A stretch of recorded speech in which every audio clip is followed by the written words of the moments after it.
Syllabus बनाना, उसमें हमको teachers हमको मदद कर सकते हैं। दूसरा काम है फाइनेंशियल, जो इनिशियल गाड़ी का कॉस्ट है, शुरुआती उसका जो खर्च है 1.5-2 लाख रुपए वो, और उसके बाद मंथली हमने इसीलिए स्कीम शुरू किया है कि मंथली डोनर्स, माने हर महीने का एक विद्यार्थी का खर्चा अगर 300 रुपए आ रहा है तो 4 साल तक वो हमको 300 रुपए दे और इस प्रकार से राष्ट्र निर्माण में अपना योगदान दे।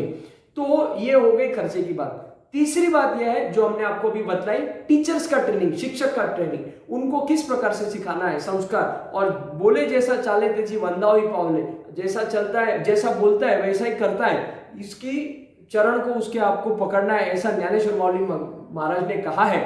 और इसीलिए जो शिक्षक बोलता है वो विद्यार्थी करता है। शिक्षक बोले कि माता पिता भगवान है तो वो विद्यार्थी माता पिता को भगवान मान के उनको प्रतिदिन नमस्कार करता है। अगर ये संस्कार हम सिखाएंगे नहीं तो वो सीखेगा नहीं और फिर वो अपशब्द बोलेगा, उल्टे काम करेगा, गलत और व्यसनी मार्ग में लग जाएगा। इसीलिए ये हमको समझना बहुत आवश्यक है।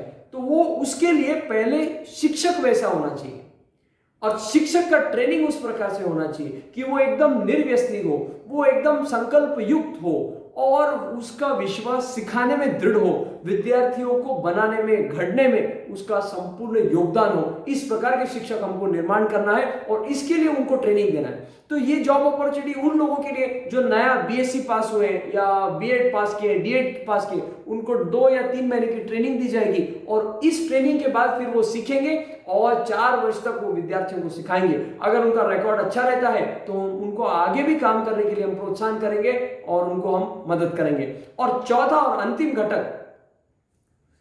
अंतिम घटक जिसकी ऑलरेडी हमने चर्चा की है, जो कि है कोऑर्डिनेटर का काम, कि ये सब काम सही से चल रहा है या नहीं, शिक्षक सही से सिखा रहे हैं या नहीं, मंथली डोनर्स का पैसा आ रहा है या नहीं। कोई किसी को लगता है, किसी ने 6 महीने के लिए मदद किया, फिर उसको लगता है नहीं ये मेरा पैसा वेस्ट हो रहा है, मेरे को इधर नहीं देना चाहिए, तो उसके पीछे उस विद्यार्थी का बहुत नुकसान हो जाएगा। 6 महीने के लिए तो उसने पैसे दे दिए, लेकिन बाकी 3.5 साल अगर उस विद्यार्थी के लिए पैसा नहीं मिलेगा तो उसका खर्चा कैसे हो जाएगा। और ये 1-2 विद्यार्थी से फर्क नहीं पड़ता है, लेकिन सभी डोनर्स इसी प्रकार से विचार करने अगर लगेंगे तो बहुत विद्यार्थियों का नुकसान हो जाएगा और फ्री में कोई सिखाएगा नहीं और इस प्रकार से संकल्पना निश्चित ही अच्छे से नहीं चलेगी। इसीलिए हम आप सभी से विनती करते हैं, प्रार्थना करते हैं कि सभी को नमस्कार, जय श्री कृष्णा। आज हम इस विषय में बात कर रहे हैं, हमारा जो स्कूल ऑन व्हील्स प्रकल्प है, घूमता स्कूल फिरता शाला जिसको मराठी में बोलते हैं, उस संदर्भ में हम बात कर रहे हैं। इस संदर्भ में हमने पहले भी कुछ वीडियो बनाए हैं, लेकिन आज हम जानकारी इस बारे में जानना चाहते हैं कि ये प्रोजेक्ट कहाँ तक आया है, इसका क्या सक्सेस रेट है प्रिपरेशन फेज में, और इसको हम लॉन्च करने वाले थे जून 2021 में, लेकिन अब देखते हैं कि इस महामारी का क्या निकाल लगता है, क्योंकि उसके बिना तो कुछ होने से रहा। लेकिन फिर भी हम प्रयास करेंगे कि हम जल्दी से जल्दी इसको कंप्लीट करें और प्रिपरेटरी फेज को खत्म करके ग्राउंड वर्क रियलिटी में इसको शुरुआत करें। तो अभी इसके जो 4 एस्पेक्ट्स हैं, 4 इसकी बाजुएं हैं, 4 इसके जो मुद्दे हैं, इस पर मैं आपको थोड़ी सी जानकारी और आपसे जो अपेक्षित है उस बारे में चर्चा करना चाहूँगा। पहला है जो हम संस्था के रूप में यह काम कर रहे हैं, जिसमें हमने पोर्शन बनाने का काम लिया है। तो इस मुद्दे में पोर्शन माने बच्चों को क्या सिखाना है, पाठ्यक्रम उनका क्या होना चाहिए, इस बारे में हम काम कर रहे हैं। तो स्वाभाविक है कि हम सभी 11वीं 12वीं पास हुए हैं, 10वीं पास हुए हैं, हम भी उस अभ्यासक्रम से पढ़ के ही आगे आए हैं। लेकिन जो भी शिक्षक होते हैं उनका एक विशेष उनकी दृष्टि होती है उस चीज को देखने की, और इसीलिए उनका एक अलग स्तर होता है काम करने का, विचार करने का, पोर्शन बनाने का। तो हमने कुछ हमारे शिक्षकों की, अध्यापकों की सहायता ली और उन्होंने हमको अपना समय देकर के सहायता की, और जिससे हमको एक रफ आइडिया मिल गया कि हम क्या क्या पाठ्यक्रम में रख सकते हैं अभी का पाठ्यक्रम देख करके। लेकिन अभी के पाठ्यक्रम में बहुत सारी कमतरताएं हैं, लूप होल्स हैं, और जैसे हमने अनेकों हमारे पोस्टर्स में और वीडियो में चर्चा की है कि अभी का एजुकेशन सिस्टम जो अभी नया न्यू एजुकेशन पॉलिसी है उस बारे में हम चर्चा नहीं कर रहे हैं, लेकिन अब तक का जो सिस्टम रहा है उसमें खाली कंपटीशन है, ऑलराउंड डेवलपमेंट, सर्वांगीण विकास बच्चों का होता है, लेकिन उनको जीवन में ध्येय क्यों रखना है और ध्येय क्या रखना है, इस बारे में विशेष बातचीत या चर्चा हमको देखने नहीं मिलती है। और इसीलिए अनेक अनेक बड़े प्रोफेशन में हमको लोग ज़्यादा नहीं मिलते हैं। अभी भी भारत के पास डॉक्टर्स की कमतरता है, अभी भी इंजीनियर की कमतरता है, अभी भी अच्छे वकीलों की कमतरता है, अभी भी अच्छे अकाउंटेंट्स और इकोनॉमिक्स के क्षेत्र में लोगों की कमतरता है, अभी भी लिटरेट पॉलिटिशियंस की, लिटरेट माने पढ़ाई लिखाई वाले नहीं, पॉलिटिक्स के हिसाब से नेता तो बहुत सारे हैं, लेकिन उस दिशा में विचार करने के लिए, उस प्रकार से पुनरुत्थान करने के लिए भारत का जो भी अपेक्षा है, तो वो नए जनरेशन में आनी चाहिए। इस बारे में ये कमतरता सभी क्षेत्रों में है और इसका मूल आता है कि हम एक अच्छे नागरिक कैसे बने। इस बात से अगर हम एक अच्छे नागरिक बन सकते हैं तो हम बाकी ये सब भी काम कर सकते हैं। और इस चीज का जो कारण है जिससे हम अच्छे नागरिक बनते हैं, एक है एजुकेशन और उसके साथ संस्कार सबसे महत्वपूर्ण है। झूठ नहीं बोलना चाहिए, ये हम सब सिखाते हैं। और जब भी पिताजी के बॉस का फोन आता है तो पिताजी बोलते बोलो बेटा पापा घर पे नहीं है। ये उदाहरण हम बहुत पहले से सुनते हैं। और झूठ बोलना एक परंपरा सी हो गई है, कोई सत्य बोलता है तो लोग हंस देते हैं। ऐसी बात, ऐसी परिस्थिति को विपरीत करना बहुत आवश्यक है। ये सबको अनुकूल लगता है अल्प समय के लिए, लेकिन लंबे समय में काम करना है, प्रगतिशील अगर हमको बनना है हमारे राष्ट्र को, तो ये सब फंडे नहीं चलते। Shortcuts will cut you short. Success के बारे में कहा जाता है shortcuts will cut you short. और ये हमारे माननीय प्रधानमंत्री हमेशा बोलते हैं, ये रेलवे स्टेशन पे भी लिखा रहता है shortcut will cut you short. मतलब अगर आप रेलवे का ब्रिज चढ़ के नहीं जाते हैं और रेल को ऐसे ही पार करते हैं, तो अगर शॉर्टकट जाओगे तो it will cut you short, एक के दो हो जाएंगे रेल के बीच में। और यह बात हमारे जीवन में भी लागू है। संघर्ष के लिए पर्याय नहीं है। और इस बात को हमको हमारे मानसिक स्तर पे और काम करने के स्तर पे उतारना जरूरी है। आजकल हम कोई भी माँ बाप को देखते तो वो क्या पूछता है, बेटा तू, कोई भी पूछता है क्या डिग्री लिया, तुम क्या बने। ये नहीं पूछता है तुम क्या कर रहे हो, ये पूछते तुम क्या हो, क्या बन गए। ठीक है। और डिग्री के बाद, जॉब के बाद, पोस्ट के बाद पूछते कितना पैकेज है, और फिर पूछते कितनी छुट्टियां हैं। कम काम, ज्यादा पैसे, अच्छा पैकेज, ये किस तरह का काम है। इस तरीके से हम ना अपना कल्याण कर सकते हैं ना औरों का, और राष्ट्र का कल्याण तो बिल्कुल नहीं कर सकते। संघर्ष के लिए पर्याय नहीं है, सभी को संघर्ष करना है, अतोनात संघर्ष करना है। आज जापान इतना प्रगतिशील देश है, वहां के युवान, वहां के लोग अपने हफ्ते भर के शेड्यूल में से 2 घंटा 4 घंटा ये राष्ट्र के लिए काम करते हैं। राष्ट्र के लिए काम करना माने केवल राष्ट्र की प्रगति के लिए, उसके लिए वो चार्ज नहीं करते। इसका ये मतलब नहीं कि हम फुकट सर्विस सब शुरू कर दें, ऐसा करेंगे तो लोग रोड पे आ जाएंगे। लेकिन हमारे मन में एक संकल्प होना जरूरी है, लोगों का विचार ये बदलना जरूरी है कि हम, मतलब ये हम क्या बनना चाहते हैं, इससे उनका शिफ्ट होना चाहिए। हम क्या करना चाहते हैं, what to become is secondary, what to do is primary.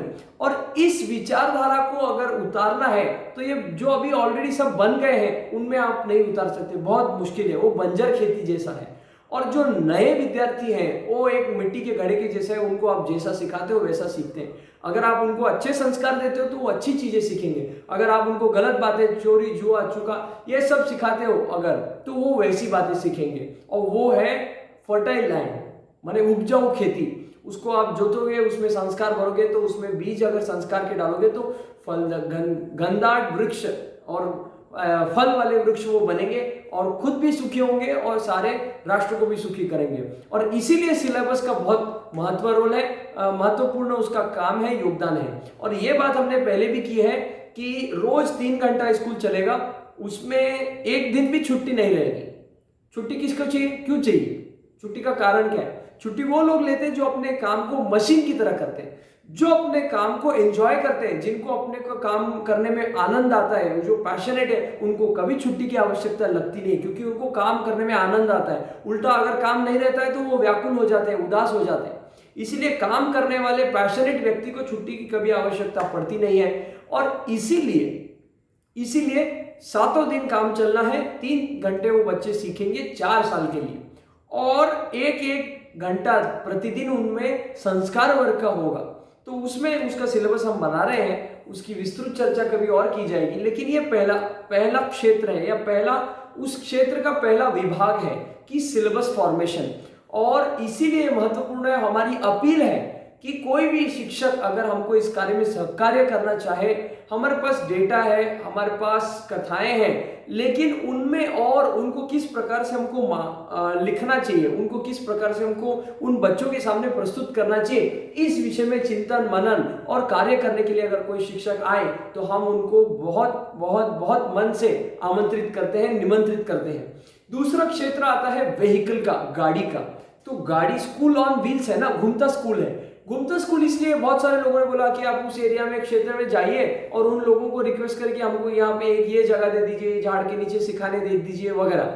लेकिन ये इतना संभव सरल नहीं है, क्योंकि उस जगह पे कोई कार्यक्रम है, कुछ और है, उस समय का डिस्ट्रैक्शन है वगैरह वगैरह, तो उससे हमारा काम अटक सकता है और उसके 4 साल के काम में खंडन पड़ सकता है। स्कूल ऑन व्हील्स अगर रहेगा तो कहीं पे भी उसको शिफ्ट किया जा सकता है और दूसरी जगह के 10-15 बच्चे जो दूसरे क्षेत्र से आते हैं उनको भी गाड़ी में बैठा के उस जगह पे ले जाया जा सकता है जहां पे स्कूल होनी है।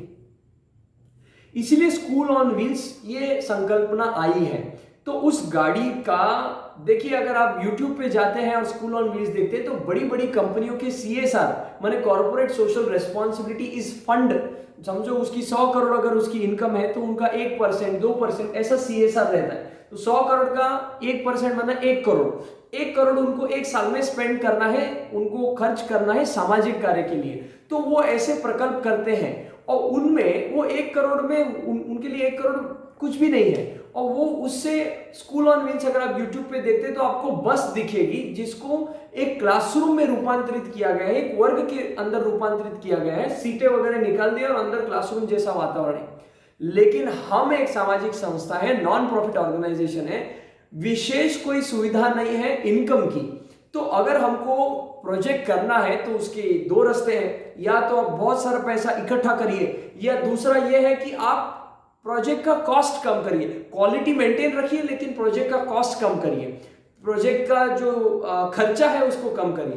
तो हमने बहुत सारा उसके ऊपर विचार किया, मीटिंगें हुई, निष्कर्ष ये आया कि आप अगर गाड़ी इतना बड़ा बस लोगे तो कैसे हो जाएगा, 10 लाख 15 लाख का बस आता है तो मुमकिन नहीं है, शक्य नहीं है।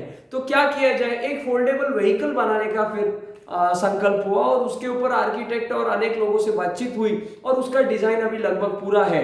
तो उसको हम जो हमारा छोटा हाथी जिसको बोलते हैं, या पियागो के जो व्हीकल्स होते हैं, उसको इस तरीके से डिजाइन किया जाएगा कि जब वो रुकती है गाड़ी तो वो 20x10 का स्टेज या 20x5 का स्टेज, इतना बड़ा स्टेज ऐसा वो बन सके और उसमें विद्यार्थी बैठ के सीख सके। इस प्रकार से उसको किया जा सकता है। अभी अगर हम पेट्रोल या डीजल की बात करते हैं तो रोज हर महीने का 3-4 हजार रुपए खर्च आएगा, क्योंकि ये जो स्कूलें होने वाली है ये नजदीकी क्षेत्र में लेकिन पेरिफेरी में है, जिसका कम से कम 10-15 किलोमीटर डिस्टेंस होगा और ये व्हीकल घूमता रहेगा। तो इतना 3-4 हजार रुपए हर महीने का खर्चा शायद शक्य नहीं है लॉन्ग टर्म के लिए। हाँ, शुरुआत में उसका उपयोग किया जा सकता है लेकिन बाद में गड़बड़ हो जाएगी। तो इसमें electrification of vehicle, electric kit, जैसा हम CNG किट बैठाते वैसा इलेक्ट्रिक किट बैठा सकते हैं। तो उसका गाड़ी का रूपांतरण इलेक्ट्रिक गाड़ी में करने से उसका कॉस्ट कम होता है। अगर आप देखते हैं कि नई अगर उस प्रकार की आप गाड़ी मार्केट में खरीदने जाए तो डीजल पेट्रोल की गाड़ी से उसका 1.4 टाइम्स उसका रेट रहता है। मतलब 3 लाख की अगर गाड़ी है तो करीब करीब आपको 4-4.5 लाख रुपए में उसका इलेक्ट्रिक वर्जन मिलता है गाड़ी का। तो ये 4-4.5 लाख की गाड़ी का हमने कॉस्ट कम किया है करीब करीब 1.5-2 लाख तक। मतलब ऑलमोस्ट 40% उसका कॉस्ट रखा है, 60% कम कर दिया। इसकी सारी व्यवस्था, इसकी सारी जानकारी और टेक्निकल लेवल पे, मैकेनिकल इंजीनियरिंग के लेवल पे उसको हमने रिजॉल्व किया है। लेकिन अब ये 1.5 लाख भी कोई कम अमाउंट नहीं है। 1.5 लाख रुपए खड़ा करना is not a simple job. तो इसलिए हमारी ये प्रार्थना है कि लोगों ने इसमें हमको सहकार्य करना चाहिए। ये कोई बात नहीं है कि कोई हमको पूरा ही डोनेट कर दे, कोई 5,000 दे सकता है, कोई 2,000 दे सकता है, कोई 200 रुपए दे सकता है, कोई 100 रुपए दे सकता है। लेकिन इस प्रकार से वो व्हीकल का यूज होगा और दिन में कम से कम 2 स्कूल उसमें चलेगा। उसके रूट ऑलरेडी फाइनल लगभग हो रहे हैं। ग्राउंड सर्वे के हिसाब से यहाँ पे हमारे पास सोलापुर डिस्ट्रिक्ट का, न केवल शहर का लेकिन संपूर्ण डिस्ट्रिक्ट का सांख्यिक जिला परिषद के विभाग से हमारे पास सारा डेटा है कि किस गांव में कितना पॉपुलेशन है, कितने मेल है, कितने फीमेल है और उस गांव के सरपंच या ग्राम पंचायत से हम जब बातचीत करते हैं तो उसमें हमको मालूम पड़ता है, ग्राउंड सर्वे जब हम उस गांव का करते हैं तो हमको ध्यान में आता है कि समझो उस गांव की अगर पॉपुलेशन 5000 है तो उसमें करीब करीब 500 या 1000 बच्चे हैं। उसमें कितने विद्यार्थी स्कूल जाते हैं, कितने नहीं जाते हैं, अगर स्कूल जाते हैं तो खाली मिड डे मील खाने के लिए जाते हैं या सच्ची में सीखने के लिए जाते हैं, अगर वो सीखते हैं तो क्या लेवल ऑफ एजुकेशन, क्या क्वालिटी ऑफ एजुकेशन उनको मिल रहा है। और इस सब की चर्चा करने के बाद इन सब फैक्टर्स को ध्यान में लेके इसका जब निष्कर्ष निकालते हैं तो उस एरिया की जितनी जरूरत है उस हिसाब से उस व्हीकल को, उस गाड़ी को उस दिशा में, उस रास्ते पे, उस गांव की तरफ हम नियुक्त करेंगे और वो काम हो जाएगा। अभी तो ये एक भाग हो गया गाड़ी का जो इनिशियल अमाउंट है, वन टाइम इन्वेस्टमेंट। और इलेक्ट्रिक गाड़ी का ये फायदा है कि उसके चार्जिंग को खाली 2-3 यूनिट लगता है, एक यूनिट 7 रुपए का है, माने 14 से 21 रुपए में रोज आप वो गाड़ी को चार्ज कर लेते हैं और वो गाड़ी आपको 50-60 जो भी किलोमीटर का उसका एवरेज है, माइलेज है, उतना वो गाड़ी चलेगी। तो ये कितनी अच्छी बात है कि हम उसको कॉस्ट को कम कर सकते हैं। तो लोगों से अपील है, ये सहायता है कि उन्होंने इस प्रकार से इसमें सहयोग करना चाहिए।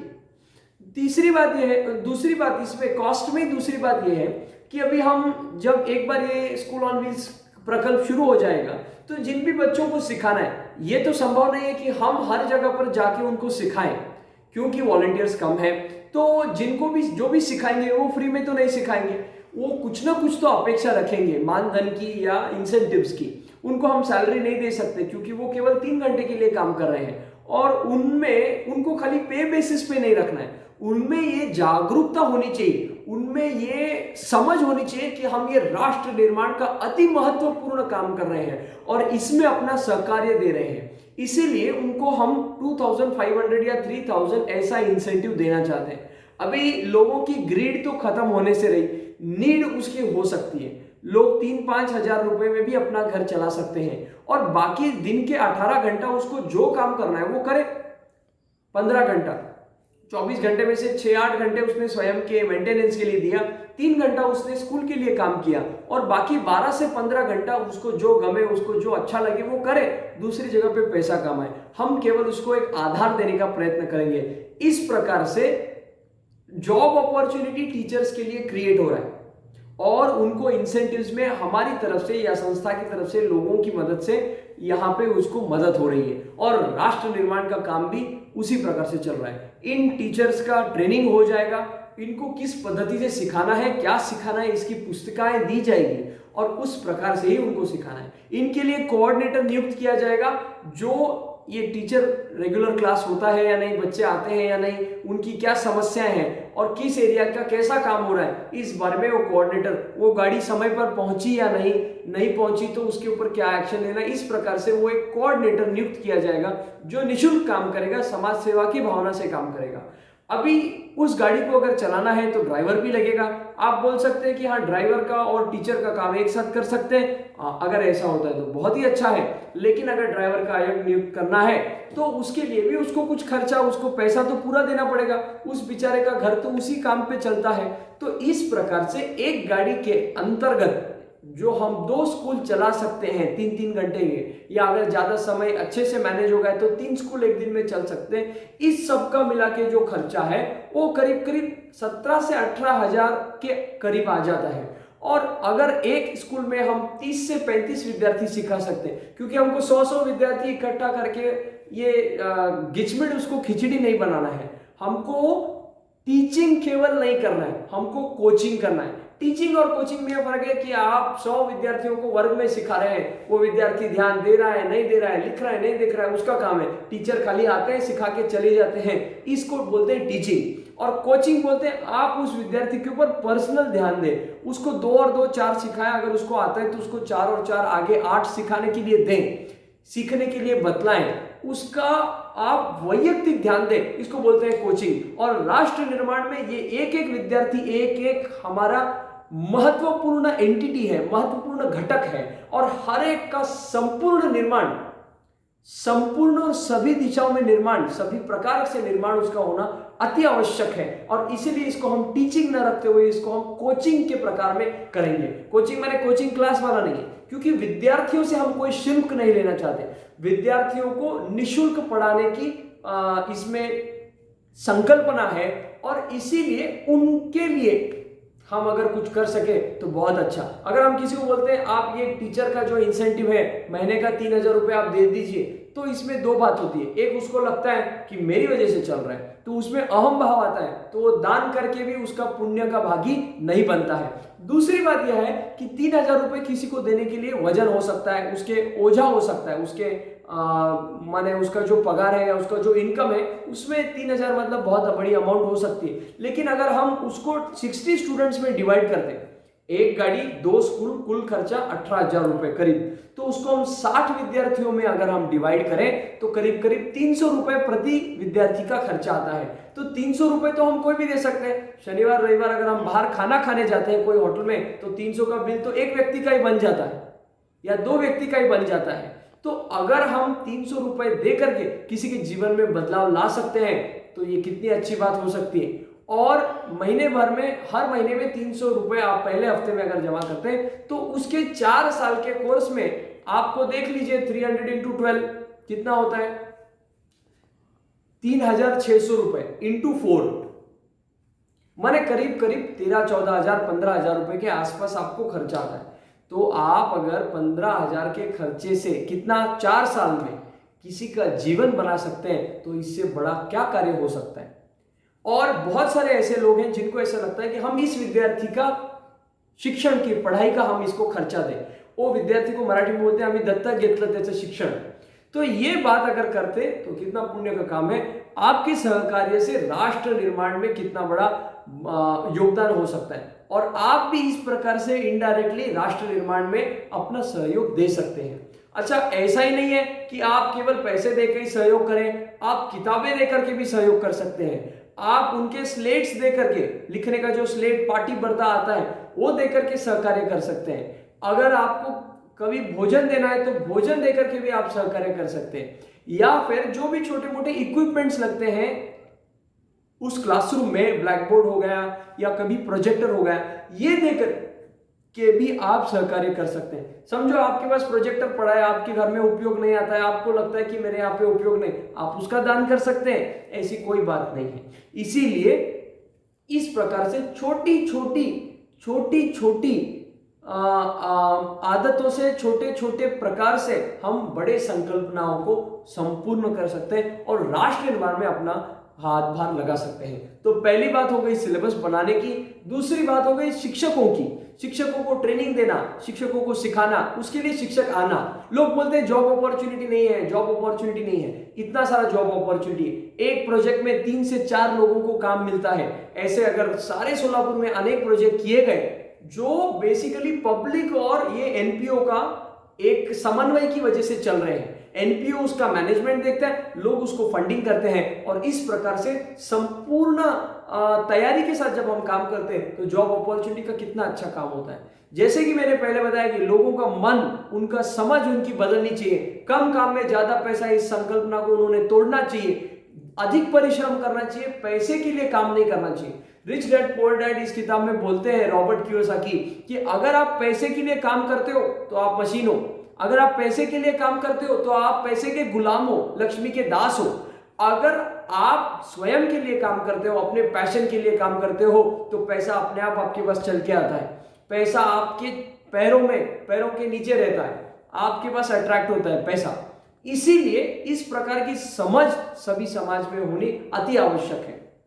और 4 साल के लिए उसको सिखाना है तो 4 साल उसका घर आराम से चल रहा है, वो पार्ट टाइम जॉब की तरह हमारे पास काम कर सकता है। कि समझो सुबह 8 से 11 अगर स्कूल है तो 12 बजे के बाद वो कोई भी जगह पर evening shift, afternoon shift, night shift में काम कर सकता है और उसका इस प्रकार से 10,000 8,000 ऐसा कुल मिला के इनकम तो आराम से हो सकता है। तो इस प्रकार से जॉब अपॉर्चुनिटी का काम और विद्यार्थियों को सिखाने का काम हम दुहेरी काम कर रहे हैं। तो पहला हो गया सिलेबस बनाना, उसमें हमको टीचर्स हमको मदद कर सकते हैं। दूसरा काम है फाइनेंशियल, जो इनिशियल गाड़ी का कॉस्ट है, शुरुआती उसका जो खर्च है 1.5-2 लाख रुपए वो, और उसके बाद मंथली हमने इसीलिए स्कीम शुरू किया है कि मंथली डोनर्स, माने हर महीने का एक विद्यार्थी का खर्चा अगर 300 रुपए आ रहा है तो 4 साल तक वो हमको 300 रुपए दे और इस प्रकार से राष्ट्र निर्माण में अपना योगदान दे।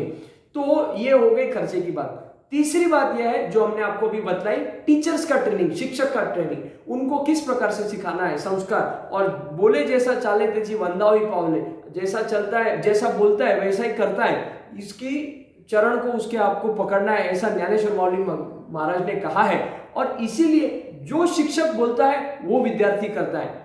शिक्षक बोले कि माता पिता भगवान है, तो वो विद्यार्थी माता पिता को भगवान मान के उनको प्रतिदिन नमस्कार करता है। अगर ये संस्कार हम सिखाएंगे नहीं तो वो सीखेगा नहीं, और फिर वो अपशब्द बोलेगा, उल्टे काम करेगा, गलत और व्यसनी मार्ग में लग जाएगा। इसीलिए ये हमको समझना बहुत आवश्यक है। तो वो उसके लिए पहले शिक्षक वैसा होना चाहिए, और शिक्षक का ट्रेनिंग उस प्रकार से होना चाहिए कि वो एकदम निर्व्यसनी हो, वो एकदम संकल्प युक्त हो, और उसका विश्वास सिखाने में दृढ़ हो, विद्यार्थियों को बनाने में, घड़ने में उसका संपूर्ण योगदान हो। इस प्रकार के शिक्षक हमको निर्माण करना है, और इसके लिए उनको ट्रेनिंग देना है। तो ये जॉब अपॉर्चुनिटी उन लोगों के लिए जो नया बीएससी पास हुए या बीएड पास किए, डीएड पास किए, उनको 2 या 3 महीने की ट्रेनिंग दी जाएगी, और इस ट्रेनिंग के बाद फिर वो सीखेंगे और 4 वर्ष तक वो विद्यार्थियों को सिखाएंगे। अगर उनका रिकॉर्ड अच्छा रहता है तो उनको आगे भी काम करने के लिए हम प्रोत्साहन करेंगे और उनको हम मदद करेंगे। और चौथा और अंतिम घटक जिसकी ऑलरेडी हमने चर्चा की है, जो कि है कोऑर्डिनेटर का काम, कि ये सब काम सही से चल रहा है या नहीं, शिक्षक सही से सिखा रहे हैं या नहीं, मंथली डोनर्स का पैसा आ रहा है नहीं। कोई किसी को लगता है, किसी ने 6 महीने के लिए मदद किया, फिर उसको लगता है नहीं ये मेरा पैसा वेस्ट हो रहा है, मेरे को इधर नहीं देना चाहिए, तो उसके पीछे उस विद्यार्थी का बहुत नुकसान हो जाएगा। 6 महीने के लिए तो उसने पैसे दे दिए, लेकिन बाकी 3.5 साल अगर उस विद्यार्थी के लिए पैसा नहीं मिलेगा तो उसका खर्चा कैसे हो जाएगा।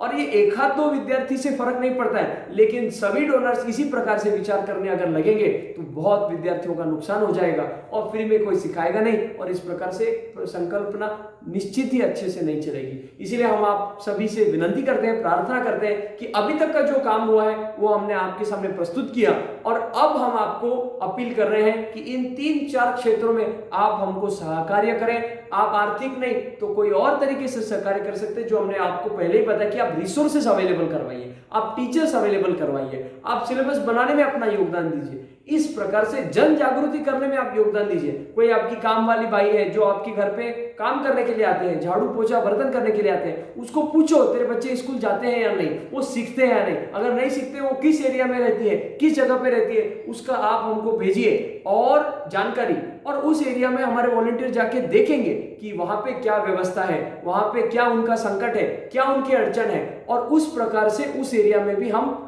इस प्रकल्प को शुरू कर सकते हैं, और उन लोगों को सहायता दे करके हम इस काम को कर सकते हैं। और संपूर्णतः इस प्रोजेक्ट को बतलाने के बाद आपको मैं एक अंतिम बात बतलाना चाहता हूं। वो बात यह है कि हम इसको क्यों कर रहे हैं, हमको राष्ट्र निर्माण की क्या खुजली है। लोग बोलते हैं तेरे को क्या करना है, तू तेरा काम कर, बोलते हैं ना। आप किसी को भी पूछोगे तेरा कमा के खा, ये सभी लोग बोलते हैं। इस बारे में हमको विचार करना है। अगर हम सब लोग अपना अपना विचार करेंगे तो हम एक समाज की तरह नहीं रह सकते, और हम अकेले अगर आगे चलते हैं, आप विचार करिए, आप पढ़ रहे हैं, आप आगे जा रहे हैं, तो कोई ना कोई डिप्राइव्ड है इस बात से, किसी के तो कमतरता है। वो क्या झाड़ू पोछा बर्तन के लिए उसका जन्म हुआ है क्या, सफाई करने के लिए उसका जन्म हुआ है क्या, ऐसी बात का विचार करना है। और हम एक राष्ट्र के नाते प्रगति नहीं कर सकते, क्योंकि इसमें दो अनेक क्लासेस है, 2 क्लासेस है, एक रिच है एक पुअर है, एक को अपॉर्चुनिटी मिल रहा है दूसरे को नहीं मिल रहा है, और एक सीख रहा है एक नहीं सीख रहा है। तो इसका गैप जितना बढ़ता जाएगा उतने राष्ट्र की अधोगति होगी। अगर राष्ट्र को एक यूनिट बन के एकजुट होकर के अगर इसको आगे बढ़ना है तो सभी को इक्वल अपॉर्चुनिटी ये मिलनी बहुत जरूरी है। राष्ट्र को एक साथ आगे बढ़ना है तो सभी का शिक्षण होना जरूरी है, इसमें सभी का योगदान होना जरूरी है, और छोटी छोटी बातों से हम ये काम कर सकते हैं।